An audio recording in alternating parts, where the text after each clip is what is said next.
كرة أمامية أيضا مقطوعة على حمام الآن، يرسل الكرة بهجمة مرتدة الآن، هجمة مرتدة للنادي الأهلي، الهجمة مرتدة للنادي الأهلي الآن في الناحية اليسرى، الكرة أمامية، انطلاقة لكوالسا دومبا، ممكن يلعب عاد الكرة إلى خارج أرضية الملعب إلى جانبية لمصلحة فريق النادي الأهلي. هنا كرة خطيرة، أحمد عيد عبد الملك، ممكن لا، الكرة مرت بجوار الخايف، فرصة هدف أول ضاعت لمصلحة النادي الأهلي، لكن شريف الترابي تدخل في الكرة الأخيرة ليبعدها من الركنية. ركنية الآن لمصلحة النادي الأهلي، هذه فرصة الهدف الأول التي كاد أن يأتي بها. لا لا لا لا لا لا لا يا زوي، لا طولتك في الكرة الأخيرة. هذا الأهلي أن يأتي بهدف ثاني.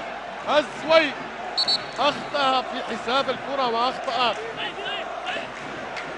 بالتسديد، مرر الكرة ولم يمرر، يعني لم يمرر اخيرا غريب ومرتده، ارسال الكره احمد عيد عبد الملك، يفضل الاحتفاظ بالكره، يفضل التمريره وماذا؟ لا لا، يفضل الاحتفاظ بالكره، يفضل المراوغه احمد عيد عبد الملك، والكره ترجع الان احمد عيد يتحصل على جانبيه كافح من هذا اللاعب، كافح في هذه الكره الاخيره، وهناك اصابه